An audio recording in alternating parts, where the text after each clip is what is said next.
All right. Thank you guys for joining. I think we should be live now. Welcome to our very first webinar alongside with the North Sydney Innovation Network. It's the second webinar that Technion Australia is running with Michael Wallach. We're live on Facebook and Zoom. So click on, if you're watching us, of course, you're either on Facebook or Zoom. If you want to switch between, Jono, our partner from North Sydney, will add the links to the other services. My name is Ori Danieli. I'm the Executive Director at Technion Australia. For those of you who don't know, Technion is Israel's Institute of Technology and among the world's leading dedicated to science, technology, and engineering. Our partners today, as I mentioned, is North Sydney Innovation Network. And before I introduce our speaker, I would like to hand over to Jono Herman, founder and chair of NSIN, to say a few words about NSIN and also give a welcome to country. Jono, over to you. Thank you, Ori. This is a first for all of us for the North Sydney Innovation Network. Despite us being remote, I'd like to acknowledge the elders who have kept the land on which we meet in our respective homes, and would like to recognise elders past, future, and present, or emerging. Sorry, I'm also the technical expert here today, so you can blame all the technical issues that we have today on me. The North Sydney Innovation Network, very quickly to wrap up, is an education network, networking and advocacy body for all startup and tech on the North Shore of Sydney. And we're delighted to partner with Technion Australia for today. I think I'll pass straight back to Ori in the interest of time.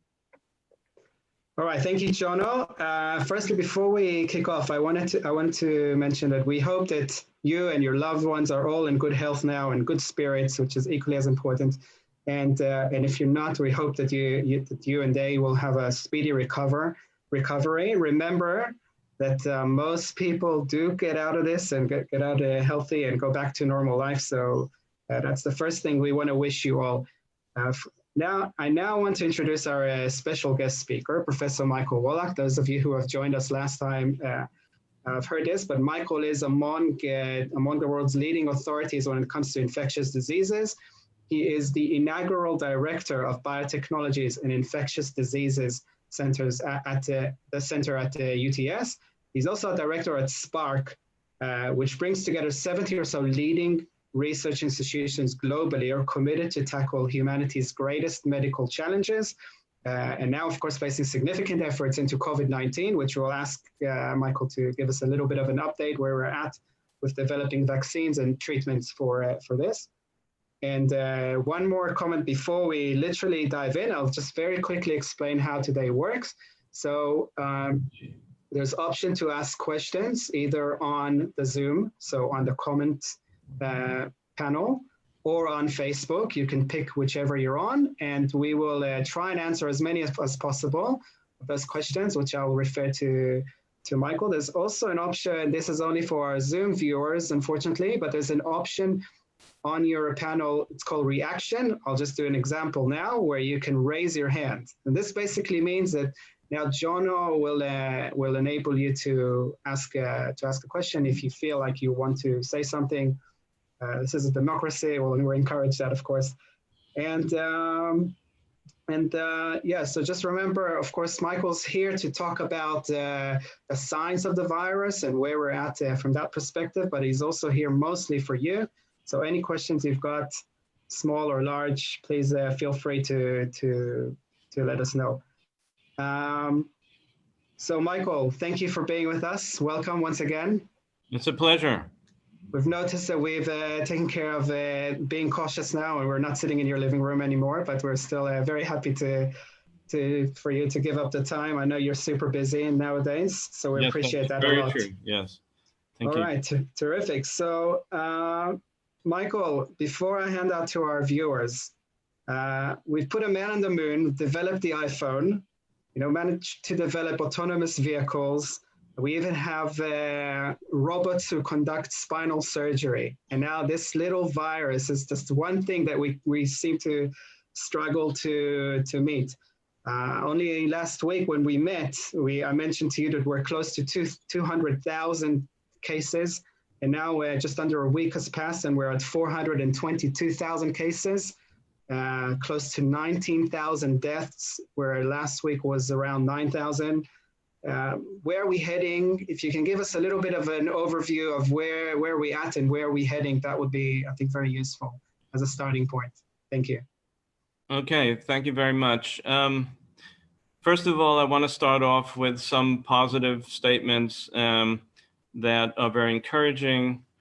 One is the fact that in China, in spite of being the center of this outbreak, the Chinese government was able to bring it under control, which is a very, very good piece of news. It indicates that through social distancing and isolation, we can stop the spread to begin with, and that enables us to put the brakes on at certain time points.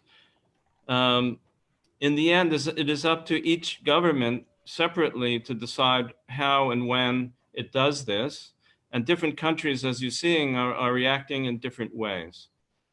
As for all infectious diseases, and to be clear on this, this is not that exceptional in terms of an infectious disease. There are many diseases that behave in this way, where you have initial period of very few cases, then the numbers build up to some critical point, and then you see this very much an exponential increase in numbers, reaching a peak followed by an exponential decrease, followed by another sort of lag period when it drops down to zero.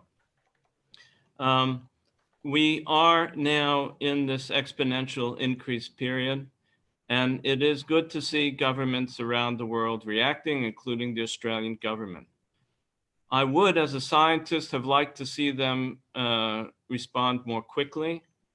It's understandable in the way things are unfolding that governments are uncertain about about the path to take, because it's a balance between isolation and rapid isolation, the effects it has on the economy, on jobs and everything else. But at this point in time that we see that we're really entering this exponential phase, it is really time for all governments around the world to step up. In doing so, and as we saw in China and other places, we can flatten the curve so that we don't get a huge peak in numbers at the same time. And that gives us more time for the scientists like myself who are working on this 24/7 to give us time to develop new vaccines and new drugs. In all likelihood, if I was to predict now what's going to happen here in Australia, the government, as it's doing, will ramp things up further in terms of isolation. We will see an increase of numbers probably for the next 2 to 3 weeks. And then if I was to predict, we should start seeing a leveling off if, again, people cooperate. And that's the first important lesson. Everyone must cooperate with the government and its laws, because we're all affected by each other's behavior. If we do so, then it's likely that the effect of this, and hopefully similar to what we're seeing in Germany and Taiwan and other countries, will not be as severe as we're seeing in Italy, Spain, and other places. Now, from a science point of view, the virus that we're dealing with, the coronavirus, has been here and come through various places in the world at various times. They're similar in the sense that they all contain within the virus a piece of RNA. And maybe, John, you can put up the picture now of the virus. See if you can do that, John. So sorry, yep, got that. Can I just, while we're just quickly interrupting those on Zoom, Michael, and on Facebook, I should say, due to technical errors at the last minute, Michael's face is not available, but you can certainly still hear his voice. Is there anything I can do about that? No, just carry on. It's your words that are far more important. So if you look at the virus, you can see that it's now as if a ball cut in half. You see inside that sort of thread-like structure in the center. That's the RNA that encodes for the proteins that make up the virus. And as you move to the outside, you see there's a membrane going around the virus in red, and then coming off of it, these sort of bluish knobs. And those blue structures actually represent what's called a trimer, or 3 proteins that come together to form that sort of flowery shaped blue outer surface molecule. The virus uses that molecule to latch on to cells in our airways, in our air sacs. They're called alveoli. And the target of these spike proteins, as they're called, is a receptor called ACE2 or ACE2. The binding of that protein with the ACE2 enables the virus to attach and put into the cell the RNA that's located in the center, which is used to infect the cell and create new virus particles. The goal of all of us working on vaccines right now is to prevent that from happening, to block the ability of that blue, what we call a spike protein, because it appears like a spike, from being able to bind to the host cell. And the way to do that is to produce in the infected individual, to induce antibodies that will interfere with the ability of the virus to latch on to our cells in our lungs. There are many approaches now being taken to develop the vaccine. One is to actually just provide, as a vaccination, killed virus. That is, you take this virus, you grow it up, and then you treat it with heat or other chemicals to kill it, and you immunize with that. There's the possibility, for example, of taking that blue knob, that spike protein itself, and immunizing with that.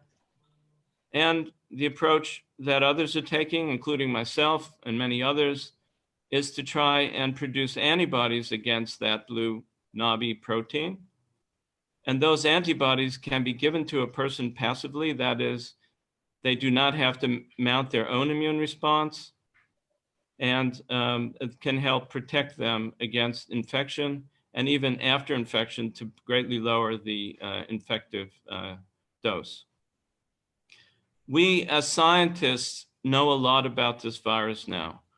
I was just on a call this morning with colleagues in San Francisco at a company that is working very hard to design an approach to, as I say, produce antibodies against this spike protein. We have its structure in 3D. We know exactly how it works and how it functions. We know it mechanistically. And we are very optimistic, based on the conversation, as I said, I had this morning, together with scientists from Stanford Medical School, that within a relatively short period of time, and I'm not going to promise anything right now, that we and others will be able to start targeting this virus and start fighting back against this virus. Now, as I said in the previous session, it's not like this virus has a mind of its own and it really wants to hurt us. It's evolving just like we and all species on this planet have evolved. It's not doing something intentionally. And once we get a handle on it, like we did with SARS and MERS and other diseases, we believe that we'll be able to greatly reduce the danger posed by this virus. The main thing right now to help us, the scientists of the world working on this, is to cooperate to reduce the peak that's occurring now, to cooperate in terms of social distancing and everything else you're being told.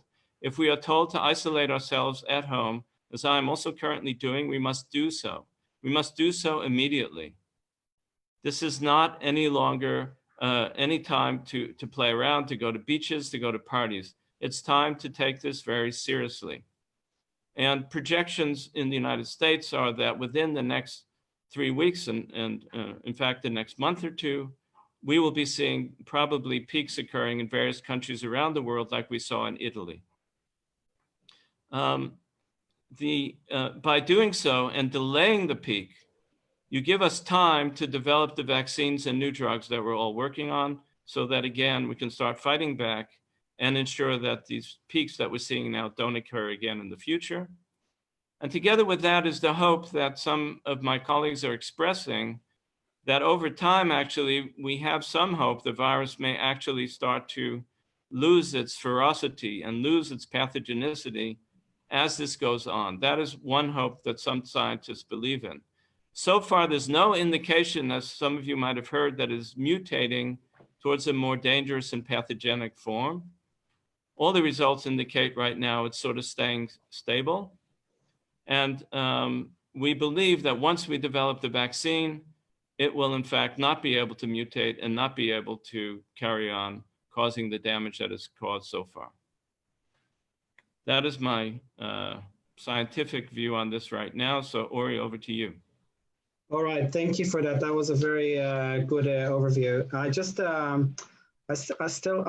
We've got a lot of questions that people asked in advance as well, but it seems that only in the last couple of days or maybe week or so have Australia in particular put in place like strict precautions, even though they've been seeing what's happening around the world. Do you think that perhaps they waited a bit too long, or are we performing as we should, or what's your general view on that? Look, if it was up to me, to be quite honest, I would have started earlier and I would have gone faster. But one has to understand the government has to make these decisions very rapidly. They're very tough decisions. I understand from a colleague from Austria that the Austrians actually put isolation into effect 3 weeks ago. I think that we will, in the end, live and learn and see how things go. Germany, for example, has a huge amount of cases with very few deaths, and they seem to have handled it very well. The other question is that we don't know. Some countries did a much better job in testing than others. And it seems to me that Australia did a good job in testing. So we know with more certainty, what are the total number of cases as they rose. If testing was poor, like occurred in the United States, for example, it is harder to know what the exact situation is at a given time. And you may kid yourself into thinking you have fewer cases than you really have. Some epidemiologists actually estimated that in the Chinese outbreak, they only detected 5% of the cases. In Australia, I would imagine it's higher than that. But we have to accept the fact that it could be that, again, the numbers here are much higher, and it is time now to isolate. And I've been very much promoting that in anyone I've spoken to. It is time now to isolate. All right, thank you. I'm going to move on to questions now from the audience. We've got quite a few that came in advance and a few that are coming in now. There's one that's actually been repeated a few times. It's about the ability of the virus to be transmitted through different surfaces.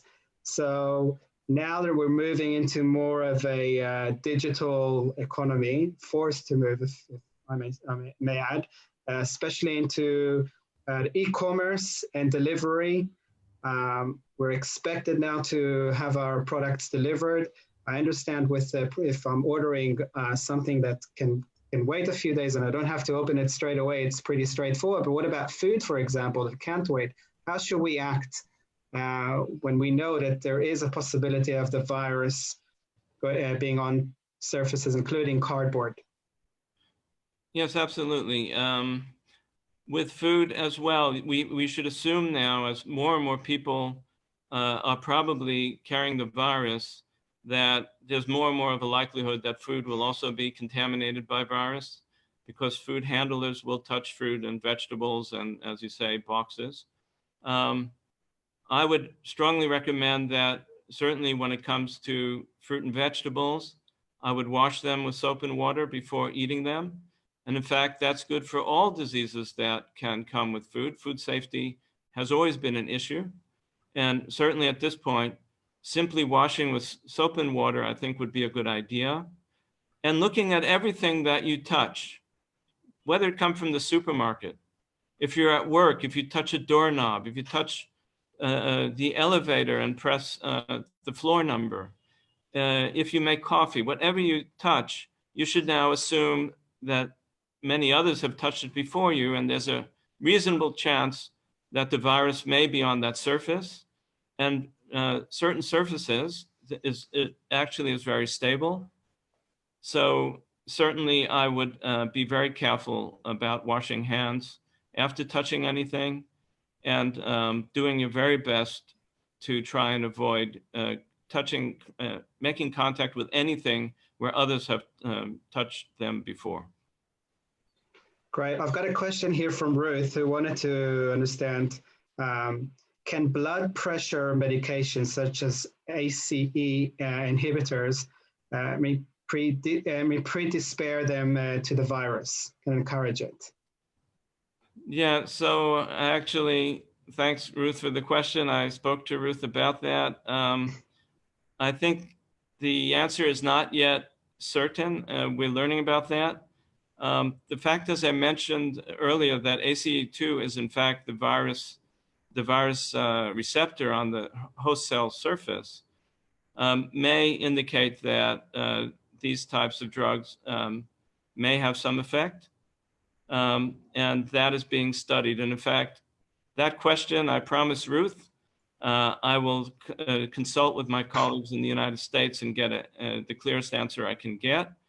But at this point, there's no question that the fact that the ACE2 receptor plays such an important role, one has to be careful about what type of approach you use.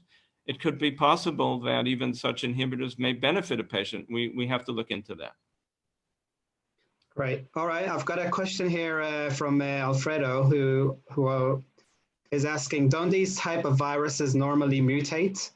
Why wouldn't we think that that the virus can mutate and continue to expand? I must admit, I initially agreed with Alfredo, and I contacted, the first thing I asked my colleagues who are expert in virology on this particular virus, how problematic are going to be mutations. They felt that because of the need for the virus to lock onto its receptor and to be able to function in a certain way, they do not believe that it will mutate into a more dangerous form and into a form that a vaccine produced against it will not be able to control. And they do not see that as a major problem. What I am trying to avoid in the vaccine approach I've been taking is to try to develop a vaccine that's much more wide in scope. And this is also true of flu. Our goal in all of this is to develop vaccines that if they're multivalent, they contain many different parts of the spike protein, I think you have a better chance of preventing this further transmission than if you took only one piece of it, for example. But the answer I would say at this point is there's no indication whatsoever that it's mutating in a way that's going to make it worse or that's going to make it be able to avoid a vaccine and an effective immune response. All right, on a similar topic, Tammy is asking here, is there any further info regarding a second strain of the virus? And also, is geography, does geography matter here? Right, so the two-strain hypothesis has been floating around for a long time. In fact, I myself thought at the very beginning there might have been two strains. As of right now, and we're also in touch with Chinese colleagues, it doesn't seem to be the case that we have to deal with two strains. And the spike protein itself, that target that I described, seems to be, the data that we have so far seems to be extremely constant, which is a very good thing for us in the vaccine business. So at this point, the theory that there are two strains, one much worse, one much better, does not seem to be the case. The same strain that seems to be running through Europe is having very different effects in different countries. And that's probably mainly because of factors that have nothing to do with the strain of the virus. So to make us all, including myself, less fearful, I do not believe that will be a problem. All right, thank you. So I'm going back to surfaces. I know you touched on it, that if anything we get, we have to wash and clean our hands properly. But there is a question there from Warren about how long can it last on various surfaces? I think particularly with cardboard and paper, that most delivery boxes, and perhaps plastic as well. Right. So there was a report and a study done on how long it lasts on various types of surfaces. From memory, I think metal, for example, was a surface that it lasts a long time on, cardboard as well. Humid surfaces seem to be better at keeping the virus alive, or so-called alive. It's not considered a living thing. It cannot live outside of the body.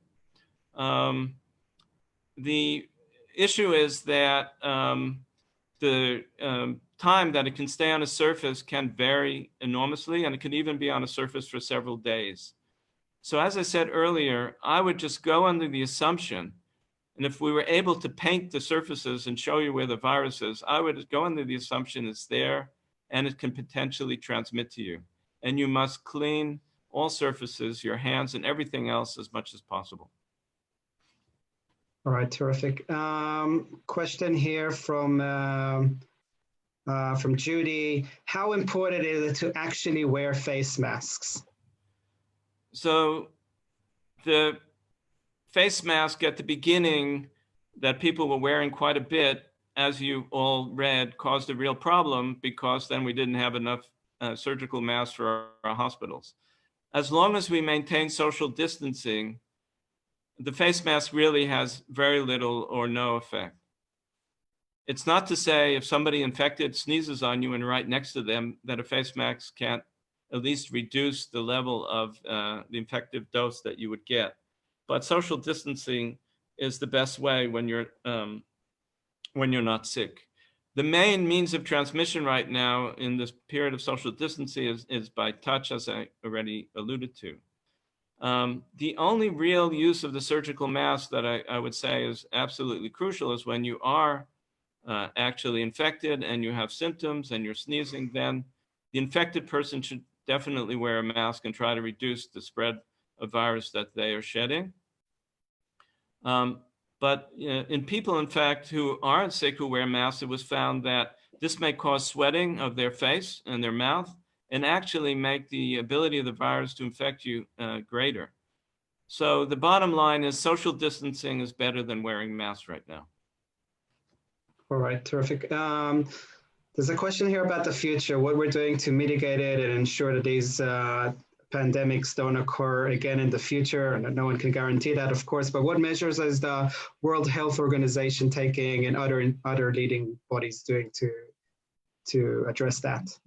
Well, I think, first of all, this, and I said this in the first interview on the conversation, the one positive thing that I can say about this pandemic, and again, with the hope that the numbers of cases and deaths do be brought under control, is that we're all learning a great deal. We're learning about preparedness.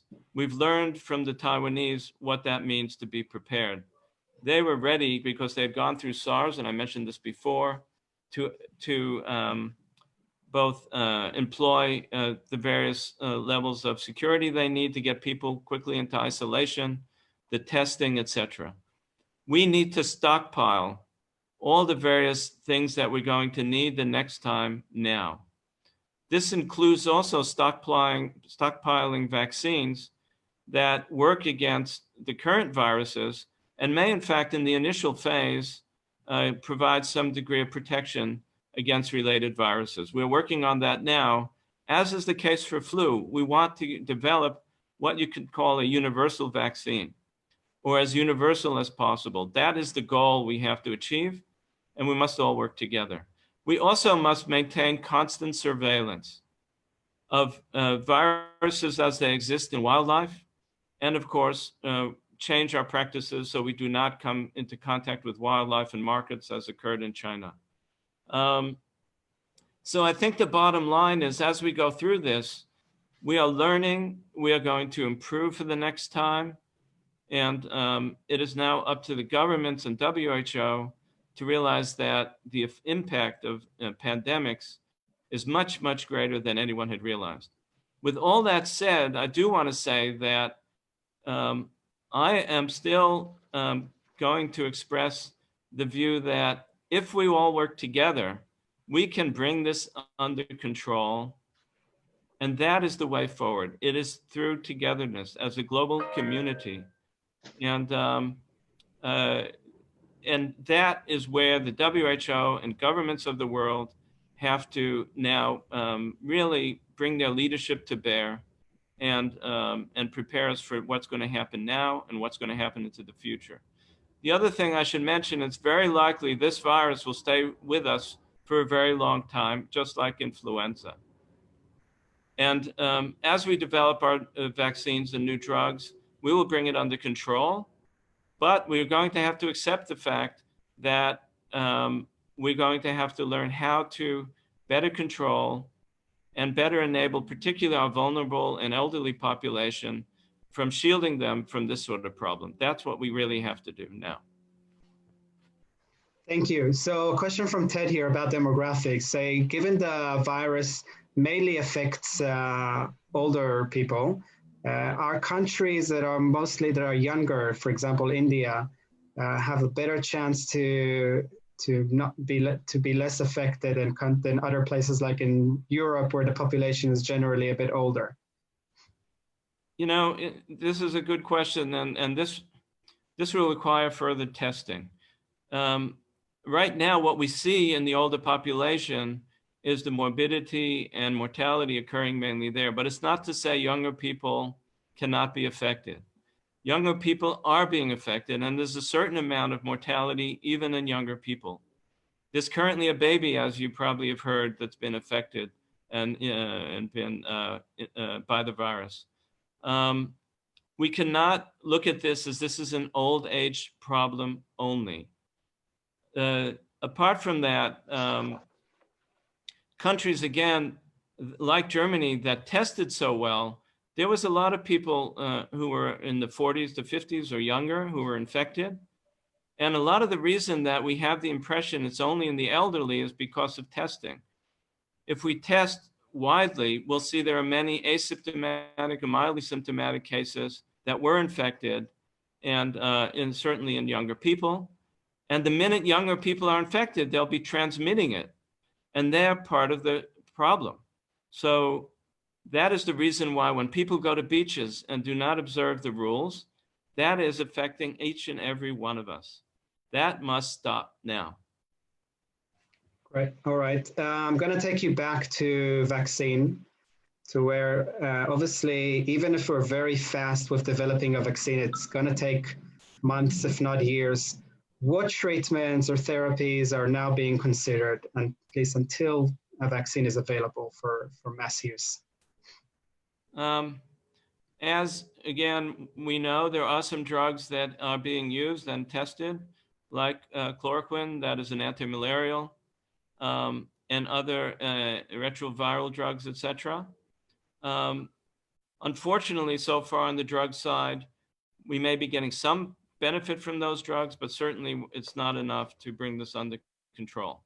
So I have been in touch with some of the multinational pharma companies. They're working very hard, as I mentioned last time, to try and repurpose existing drugs and come up with new ones.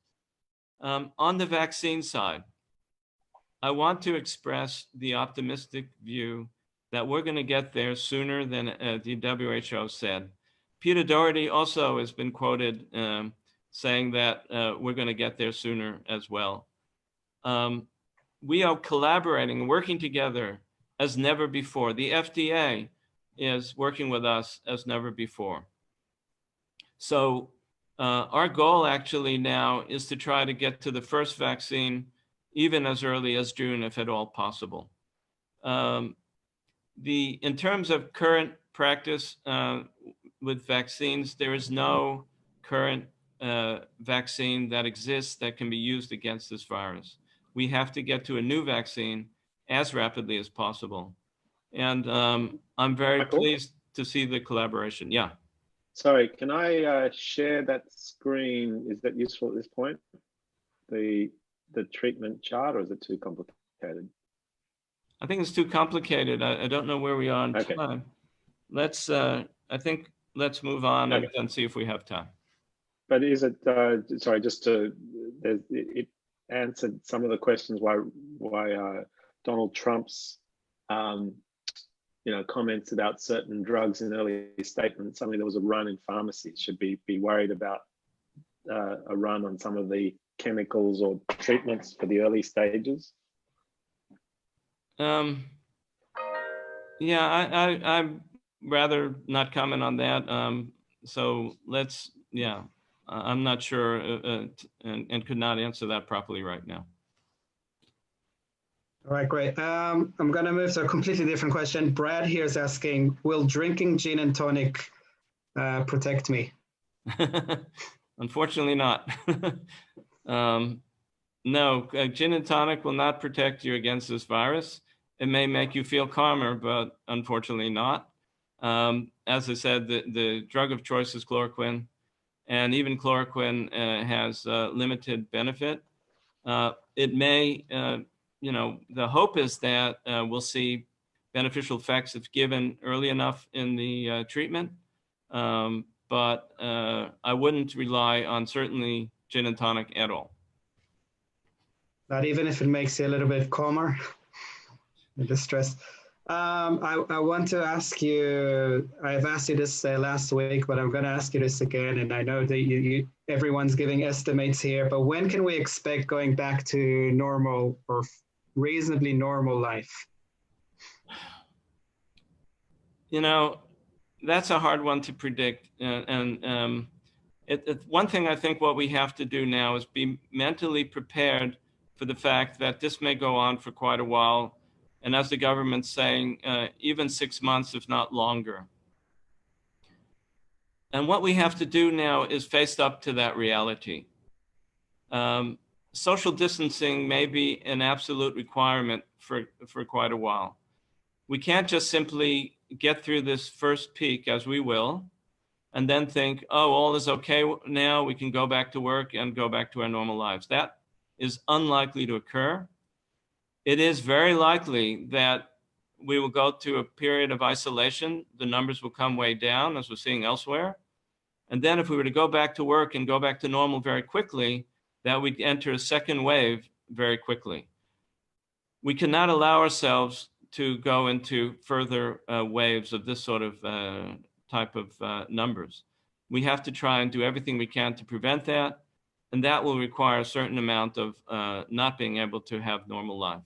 With that said, and with the hope of new vaccines and new drugs coming online quicker than what others might have said, that will enable normalcy to come about quicker. But we cannot depend on that right now. Rather, we have to look at this in a mature way and realize that we're going to have to deal with the fact that normal life may take quite a while before we can resume that. So if I'm reading you right, what's your view on what's happening in China and in Wuhan in particular, where we're seeing that, is there no risk here that there will be a second wave? Well, in fact, in Beijing, it seems to be starting a wave there. In Wuhan, they're still holding low numbers. It is difficult to know exactly what's going on there as reported by the Chinese government, and I'm not trying to comment on them right now, but it's hard to really validate what they're saying. From what I understand, they are bringing people back to work in a gradual manner, which I think makes sense, to do things gradually and watch and see. The other thing we don't know, which I wanted to mention before, is how much have we developed herd immunity going through this first peak? Now, if the epidemiologists are correct and only 5% of the real cases in Wuhan were actually tested, then 20-fold that number are actually infected, and herd immunity may be much wider than we think. If that is the case, that would reduce the likelihood of a major second wave. There are those who estimate that to completely develop herd immunity, that would totally prevent the spread. About 70% of the population need to go through an infection. That number is just an estimate. It could be 50%, it could be 90%. We really don't know. So we're all watching China very closely, and particularly Wuhan. I'm very encouraged by seeing the numbers. I'm very encouraged, as I said at the beginning, that it was able to bring the disease under control. There's a very good indication now that if a person goes through infection, they're rendered immune against reinfection. And there's also the concept now of using sera from people who have gone through an infection to help treat uninfected people and prevent them from getting infected. So we are, in fact, working with those types of sera in our collaboration. And that's going to guide us going forward to see and predict what's going to be in the future.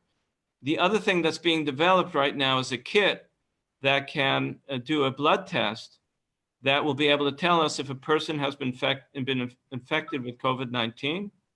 And then that will give us a really quantitative estimation of how much herd immunity has developed in different populations. Thank you, Michael. So a question here from Alina. Is there a way to stain the virus or a surrogate marker so we can see exactly where it is on surfaces and people? For example, we use tissue dyes in medicine to stain transparent structures. You know, the problem with this virus is of course, it's submicroscopic. You can only see it in an electron microscope. It could be that it's in such minute amounts in a surface to actually be able to use a dye and detect it would probably be a real challenge. I can't say right now that I know it's impossible. Maybe there are people working on that. I am not. And probably it is safer to assume any surface that many people have touched is going to have a certain amount of virus there. Now, the infective dose that you pick up is very important. If you touch a surface that many people transmitting the virus has touched before you, you're probably going to get a big dose of virus. And if you do so, the disease is much more severe. So I would avoid surfaces, certainly with bare hands, such as, pressing buttons on elevators and things like that. Keyboards that students use in the lobbies at UTS are the biggest source of that. Petrol stations, when you pick up a petrol pump, it's probably a good idea now to use a glove, or as we're doing here, when we touch a doorknob, we use a piece of paper toweling. We then fold it in on itself and throw it away. I would rather use that practice. We're not going to go around Sydney, painting all of the surfaces all the time to see where the virus is. We're just going to have to assume it's there. All right, I'm going to ask one or two more questions because we got to let you go and save the world. So yes, thank you. There is a question here about diet, nutrition. Are there particular foods that we should be avoiding? There's a particular question here about avoiding eating meat. Do we know anything about that correlation to the virus? Food is your medicine, and good nutrition is certainly important to maintain a healthy immune system. To go back to the days when I studied immunology at the Hebrew University, the first thing, in fact, I learned, ironically, is that chicken soup is very good for the immune system. So for those who eat lots of chicken soup, there's apparently scientific evidence that that helps boost immunity. And certainly a healthy diet. There's some theory that I heard recently that maybe vitamin D is very important for maintaining health. But certainly having a good diet with proper vitamins are really required. This is a virus that seems to attack more unhealthy people in a very strong way. So the more that you can preserve your health. And that's a wake-up call to all of us. Good health is required for any type of infectious disease. And it's very important now. We all learn a lesson from this. We cannot continue with this epidemic of type 2 diabetes. We have to stop that. We have to stop smoking. Smoking is definitely going to make you more prone to picking up and being affected by this virus. It is time for everyone to practice healthy living, healthy eating, healthy exercise, walking, and communicating with each other more. That's all very important, and keeping a very positive attitude to life. All right, terrific. On that positive note, which I can't agree with you more, we have to keep our spirits up and and good, and that also affects our health and well-being, obviously. On that note, I wanted to firstly thank our partners today, North Sydney Innovation Network and Jono Herman for facilitating today and managing it. Thank you very much. Michael, we're going to let you go on and speak to the teams who are working on a vaccine, and hopefully we'll have some good news for us very soon. We appreciate, again, you giving up the time. I know I invite the rest of the attendees to stick around for our virtual networking. So Jonah's going to now open all the mics, and people are welcome to choose whether they want to say anything or ask questions or just share their own views, thoughts, concerns, how they're dealing with their kids, etc. This is the time. Other than that, thank you again, and we'll tune in soon. Thank you, Michael. It's a pleasure, and my last word to everyone is I wish you all good health. Thank you. Bye. Thank you. And as Michael rolls off, if anyone on the Zoom call, again, apologies to the Facebook people, but I have posted on both the Technion page as well as the North Sydney Innovation Network Facebook group. If you scroll through the comments on the pinned or top posts, you'll see the Zoom link. So feel free to hop across and join us on Zoom. But can I have someone, maybe Carol, I see your face, take yourself off mute and say hello and introduce yourself. Gigi? Muting myself. Hello, can everybody hear me? Hi there. Hi. About myself. I work in the innovation space, MedTech innovation. I'm on the board of Technion Australia. Congratulations, Ori and Michael, that was great. What else? For my sins, I'm a recovering pharmacist, so I know just enough to be dangerous and not enough to actually contribute to any of the research. That's me.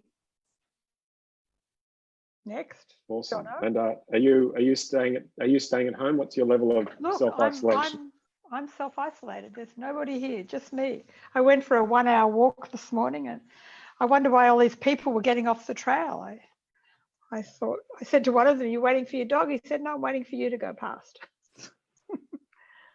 That's not quite the way it happened, but that makes a good story. So the level of there's been a complete surge in the amount of humor and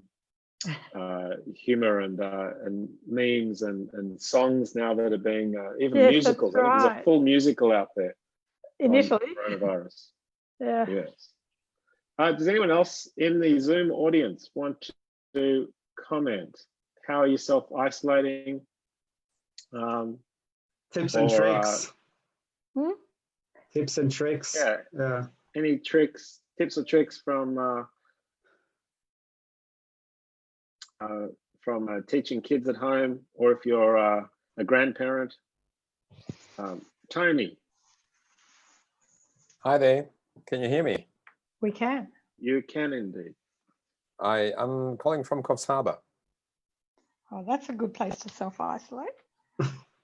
Which is kind of North Sydney, isn't it? It's north anyway. What can you tell us about the local community there? Is it in terms of people on the street? Yeah, look, especially the regional elders, they are very isolated and anxious. And we have quite an interesting campaign started here from the Innovation Hub that I run, where we employ young people to reach out to elders who are isolated. So we're using the digitally nativeness of youngsters or the digital savviness, and they're helping elders to get online. So it's all virtual, and it's been very well received by the community. That's great. How are startups? You're saying you run a hub. How are they surviving? Yeah, so our hub is very empty right now. Most of those startups, we have about 10 startups in the hub that I run here. They're all working from home, and also quite a lot of businesses, they really slowing down, and I think they're just going into this incubation period. An interesting development from we have one gym or healthcare, a gym type of provider. They basically said we put all our membership on hold, and they put it through a Facebook Live. And most of the members, or many of the members, said, no, we want to continue to pay our membership because we want to support you. So they're running virtual fitness sessions basically via Facebook. And so we have some really interesting models happening through the whole COVID challenge. That's great. We have a question. Anyone has a view about I thought that tennis is one sport that you can still do, you know, there's not a lot of contact, but now there's fear that we are both touching the ball. Does anyone here play tennis or has any views on that? There's good point, but I prefer kayak fishing. So if I'm on the kayak by myself, I think I'm pretty well isolated. Yeah, I think that's a good point. What about swimming? Do we have to still be 2 meters away in swimming? Does it transmit through water? The official advice certainly on swimming pools is no. Okay. And so, for example, there is a Balmoral swim coming up on the 5th of April, I think it is. It's and I would suspect highly that it's interesting. I don't know what salt water does in terms of infection, in terms of cleanliness, transmission. But if you've got 50, 100 souls swimming along in a pack, it's probably undue risk in terms of a swimming race. Yeah. I'm not sure about people doing a single, swimming out, doing a 1 kilometer Bondi beach lap. I'm not sure what the risk there would be. Yeah. Interesting. Anyone got a thought on water? I know that public swimming pools are a big no-no. We just got a message because I think viruses, bacteria, their perfect environment is like wet and moist, and if you use the toilets, etc. So there and no. I don't know about the beach, or you're not meant to go to the beach, but swimming in the ocean is perhaps a bit better for you. Yeah. Yeah, you're allowed to go to the beach, you just you can't be close to people. Yeah, quite often you find those showers on the beach, so maybe those knobs could have some bacteria on it, or viruses. And so I swim every morning, and my whole family, we are close to the beach, and I think we're going to continue that, but it's not very crowded. So I think gardening work, it's really quite interesting right now. I certainly know also that other people who are involved in running groups have now started to stop. Run by yourself. Not if you're in a close pack running. Again, not the best anymore. Right. And did you guys see any of those interesting activities online, like virtual wine tasting or virtual flash mobs where you sing a song together and you collate it as a collage? All right. Really interesting things happening. Well, So one of the things that my wife and I did last year was pub choir. That's where hundreds of people get together and who aren't necessarily musical and are taught by the people on stage how to split up into various sections, and over an hour you get to form a decent sort of sound. It's now called couch choir. Look it up on YouTube, and it's the same principle, but you've got the the Zoom screens are quite amazing because you've got a patchwork quilt of like 100 or Oh my I don't know, goodness. whatever number of people all singing.